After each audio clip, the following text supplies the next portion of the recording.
Right, so the situation we're talking about today is a very bizarre situation, and when I actually saw the original video a few days ago when it was kind of first posted, it was doing the rounds, it went crazy viral, there was no real context to the situation, and I was very confused as to what happened. But over the past few days, I didn't see any updates, so I just kind of forgot about the situation, up until I re-heard about it today, and dug a bit deeper, saw the responses that have been made from this video, and yeah, it's a very baffling situation. So there's two main people you need to be aware of today, the first one being unitymafia, or Bre Powers, a TikToker with 180,000 followers, and the second person being deejthedad, a TikToker who now has 90,000 followers and basically didn't have any followers when this situation happened. He's gained a lot from this situation, and the first video that was actually posted that caused the situation was this one that was posted by Bre. So you can see by the caption on screen, it says, "This LDS Christian man booked with me on a Sunday for an appointment just to waste my time." Yeah, and you agreed to the $199 teeth whitening. You took an hour to show up to your appointment, and I'm telling you it's $100 for a cancellation. You come in, and then you say you're canceling, so I'm saying it's $100 for the cancellation fee for wasting my time. Okay, right, so the only context we have at this point is apparently this guy showed up to have some teeth whitening, he's now cancelled, and he's not paying the cancellation fee. Now it's at this point that this altercation gets a little bit more aggressive. And this is also going on Instagram, where I have 100,000 followers as well. And in the Mormon dating groups of people to avoid as well. Yeah. So I hope this was really worth it to you. You really wasted my time and my energy today. I hope you have a better day. Oh, well, I was having a great day until you showed up and decided to waste my time. Do you mind if I close my door? I don't mind, ugly fuck. Well, I mean, so it seems like that was pretty unnecessary, doesn't it? Now, you might be a bit confused why she mentioned the Mormon dating apps in this video, because obviously this seems like a teeth whitening situation where he's just showed up for an appointment. And that does make sense in just a second. But that video we just watched is actually now deleted. It racked up millions of views and it had been taken down. But from the archive that I've got, we can actually see some of the comments that were left in the video at the time, like this one right here saying, "He's not ugly by a long shot, sweetie. Wow, lady, can you say unhinged?" And just more comments like that, you know, this one saying, "Well, aren't you just a ray of sunshine?" People clearly seem to be on this guy's side straight away. Well, DJ actually responded to this situation, and as you can see, the video is currently on basically 14 million views. Like, it's mad how viral the situation went. But he started it off by mentioning why, like, the dating apps was brought up, and he actually saw this woman on Mutual, which is a Mormon dating app, even though he is no longer part of the church, but he wanted someone with similar values. I guess he used to be part of the church and no longer is. So last week, I saw this girl on Mutual, that's the Mormon dating app,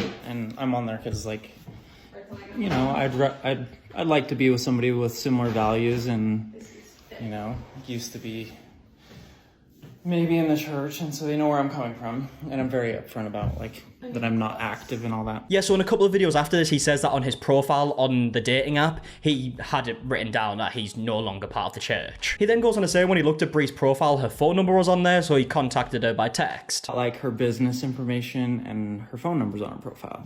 And she does, like, teeth whitening and esthetician stuff. So I texted her and I was like, "Hey, I don't know if you knew, but your phone number's in one of your photos on your dating profile." And then, what did I say? "Maybe it's intentional.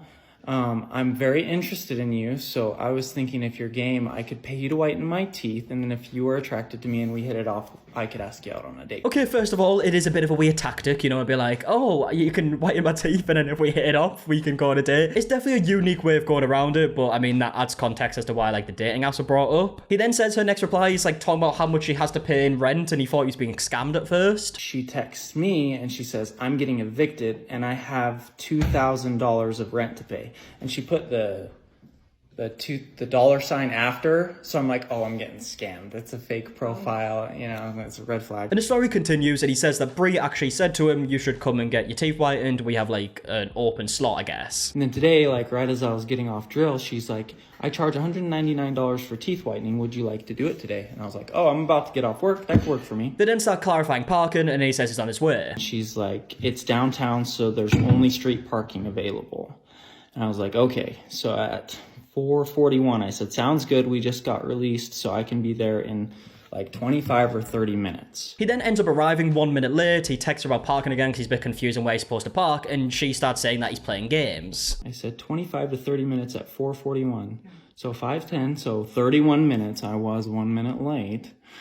I was like just trying to find a spot, and I called her because like there's only a couple spots out in front of her, whatever she rents there. And so I was like around the corner. I called her. I was like, hey, to see if one would open up. So, and then I texted her. I was like, hey, will you just see if one of those spots has opened up? And she texted me back. She says, yeah, I have something else to do after this. There's plenty of street parking. I don't know what kind of games you're playing. He then parks his car, he walks into the shop, and apparently she just has a bad attitude, so he decides to leave. And she's like, I told you could park over at the Megaplex, with like all this attitude. And I was just like, okay, I'm gonna pass. And so I turn around and I start walking out the door. And this must not have been her first rodeo, because immediately she starts filming.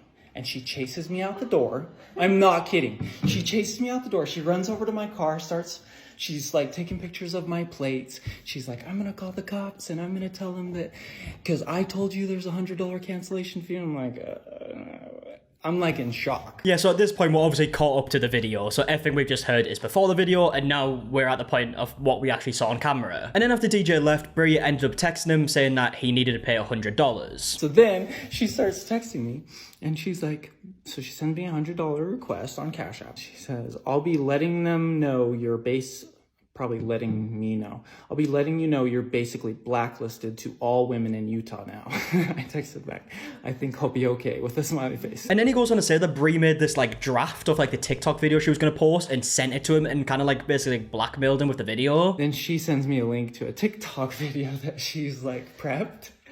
And she's like, you can pay the cancellation fee, or this TikTok video can go viral after I share it to multiple Facebook groups and my Instagram with 140,000 followers. I mean, yeah, it's not exactly the most professional way to deal with a situation, clearly. Like, this is not the best look. I mean, the video did go viral, she was right, but probably not the way she expected it to go. And with the whole cancellation fee, I would love to know the legalities about that, because it's not as if he just cancelled, right? He showed up and he left because of the attitude he says that she was giving. So he left for a different reason. It's not like he didn't just show up. So does he still have to pay the cancellation fees? I'm not sure what the legalities about that. I would like to think he doesn't, because if it was the other way around and someone was providing the service and their client was being rude to them, they can then ask that person to leave without actually giving them the service, clearly, right? Obviously, you can't then just charge them, but they would be able to do it the other way around. And then to add on to the fact that she was going to post this like viral video exposing him, she also said that she was going to make sure to ruin his business. And then she texts me a couple minutes later and she says, sounds like you have a business to frostbite food, so I'm gonna make sure that business does not go well. What she doesn't understand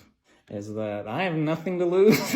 And I probably need that $100 worse than she does right now. Yeah, I mean, as you can see, he's seeing the funny side of it. Apparently the business maybe isn't going the best. It's maybe just like a startup. And he's saying like there's nothing really to lose. And then at the end of the video, he says one thing he is annoyed about is the fact that he was in his uniform and he wishes that he got changed first. I'm gonna be all over the internet in my uniform. I'm sure they're gonna love that. And I should have just hurried and changed before I left, but I was also like, oh, I think I'm cute in my uniform, bro.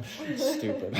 Stupid. And now at this point, we go back to Bree's page because she then posts a response video. So Bree starts off this video by basically saying that DJ is stalking her. You admitting that you stalked me off of the Mormon mutual dating app and finding my phone number, my Facebook, and all my information on here is crazy. Now, I'm not sure if it would exactly be called stalking if her number was on the profile and he messaged her. But yeah, I don't think that's probably the best way to go around it. If they did a match, he doesn't really need to be messaging her. And I guess if is it a business number? I don't know what type of number it is. Maybe it's a personal. But yeah, it's not the best way to go around it at all. But stalking is a wild thing to say, I feel like, in this situation. I think there's a very big difference to your number being on the profile, on your public profile on this dating app, than him going out of his way to try and find your number. Bre then goes on to say that he made it very clear that he was going to pay for this teeth whitening. Clearly, I was not like in it. I was like going through a really hard time, but you clearly did say that you were down to come pay me $199 for teeth whitening,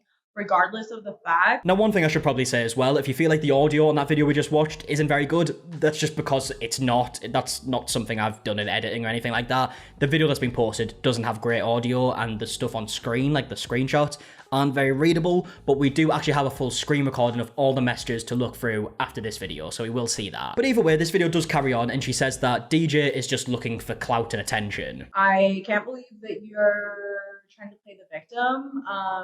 You're clearly a single father who doesn't practice the Mormon religion, but is on the Mormon dating app, and you're just looking for clout and attention.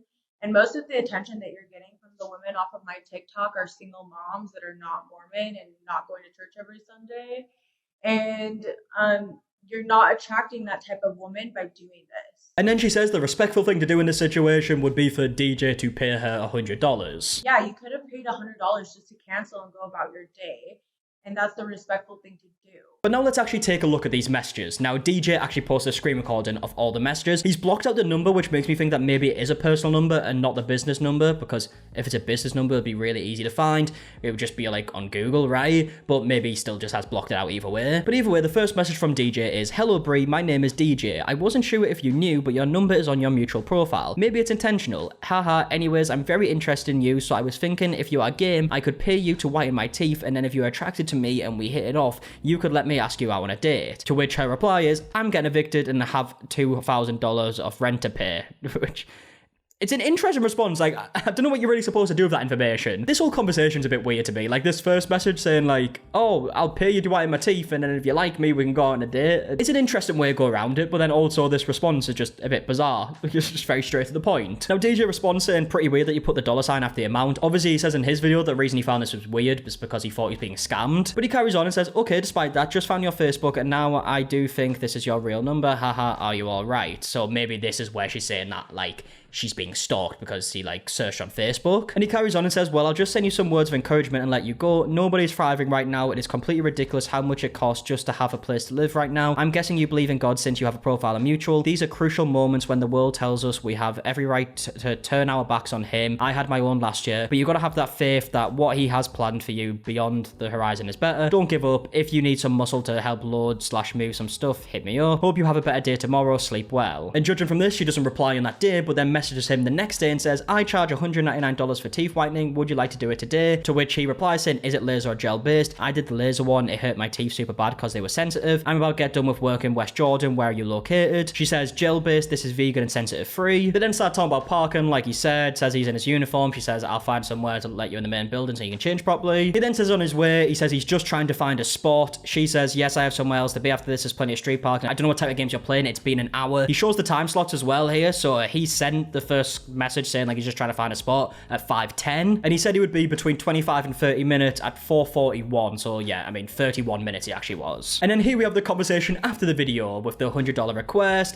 saying that he's blacklisted to all women in Utah now, says that she should be charging him $199, but she's gonna charge him $100 instead. She then sends him this draft of the video, says that you need to pay it, otherwise she'll post it to her like social medias of 140,000 followers. Says, "I don't know why you offered to pay for teeth whitening just to waste my time. If you're a man at all, you would pay the cancellation fee for wasting my time." Then sends a screenshot of a post she's about to make to Facebook. She hasn't actually posted it yet. It's just like a draft to be like, "I'm about to post it." He then responds saying, "Hey, let me make a TikTok account real quick so you can tag me in the video." She then says, "The fact that you're not a man of your word or a man of God is what makes you so unattractive. It makes you unbelievably ugly, on top of not being so good looking." And then he goes on to say, "I'm sorry I've made you so upset. The reason I bailed is because when I came in to let you know that I wasn't playing games and that I was looking for parking, you got a huge attitude and told me that you had told me that I could park over at the Megaplex, which you never did. You told me there was only street parking, so I was looking for parking. Yes, I'm a business owner myself, so I understand how one should treat their customers. You never told me there was a cancellation fee, and I maybe would have complied if you hadn't gone crazy and started blackmailing me immediately. So go ahead and post your stuff. My usernames on both Insta and TikTok are deejthedad. Maybe I can get some followers. I'm blocking your number now. I hope you feel better." And then as we can see, it says that she then messaged him on a different number because she got blocked, and it's just this massive message about like the cancellation fee and how like he wasted their time and all this stuff. Says God is/was not in your actions today, and it's just a really long message, and he didn't reply to it. And now at this point in the story, we're back on Bree's profile, who then makes another response video. She actually starts off the video by calling DJ a liar and then responds to him saying that he's going to sue her, and this is because in the caption of his first video he said, "If you don't clarify that I'm not LDS, I will sue you for defamation, ha ha ha," and then makes a joke about like his company. I feel like he's joking here. I don't feel like he's saying he will actually sue for defamation. He's put like haha afterwards. Maybe he's not joking, but that's how I read it at least, because he makes a joke straight after about his company. But either way, this is what she had to say. He literally is lying, and it's so blatantly clear. He said so himself in his video that he's gonna sue me for claiming that he was Mormon, but yet he was on the Mormon dating app trying to date me. Yeah, I mean, that is a good point, right? If someone's on a Mormon dating app, you'd probably assume they're Mormon. He does say that on his profile. He states that he's not. I don't know, maybe people find it weird that he was even on the app in the first place. Obviously in his original video, I guess he says that he used to be and he no longer is, but he still wants to find someone of the same values. That was his reasoning. Now at this point in the video, she starts talking about like some really personal stuff from her past that I don't feel like needs a YouTuber commentating over it. So I'm not going to show it in this video because it's like all like personal stuff. Obviously it's on Bree's page. She's uploaded the video. It's still public now if you do want to see it. But after she talks about her past, she goes back to this situation with DJ and says that she normally does take a deposit straight away, but just give him the benefit of the doubt. I normally do take a deposit, so next time I will do that. I just try to give him the benefit of the doubt because he did find me on the Mormon dating app. So he was talking all Christian-like and holy-like and everything. She then goes on to talk about like the parking situation for quite a while and says like he has no excuse for the parking and it was pretty obvious where he should have parked. Sure that he's showing on his receipts and texts. Like how is it that hard? Please explain. And then goes on to say that it was clear that he was just wasting her time so he could play the victim. He was clearly just looking to waste my time and my energy and looking for any excuse to bail out and make me the bad guy and play the victim. And you're giving him exactly what he wants. And then towards the end of the video, Bre says that he's not a Mormon, so that speaks volumes. Clearly, he's not a Mormon, he's not practicing, and he has a son out of wedlock. That speaks volumes. And then ends the video by saying that this is the last bit of attention that she's going to give this loser, in her words. Anyways, this is the last video of attention I'm giving this loser. And now again, we're going back to DJ's profile. This is for the last time. This is the last video that's posted about the situation. And it's just DJ basically saying that this is going to be the last video. Hey everyone, so I saw that video yesterday and I've been thinking a lot about it. I didn't want to open my mouth before, you know, really thinking about what I wanted to say. And I decided this is going to be my last post about Miss Bre and the situation. He then goes on to say to Bre that he actually forgives her. Bre, if you're listening to this video, I forgive you. I don't have any hard feelings for you. And then ends the video by telling his followers not to go over to her profile to send hate. Never tell anybody what to do, but I'm going to ask my followers, if they're into that kind of stuff, to be praying for you. You know, not to be going over to your profile and bullying you and stuff like that. So yeah, that is the situation up until now. It looks like it has reached a bit of a conclusion. I would love to know your opinions in the comment section down below on everything that we spoke about. If you did enjoy, leave a like down below, subscribe if you are new, and until the next one, I'll see you guys in a bit. Alright, goodbye.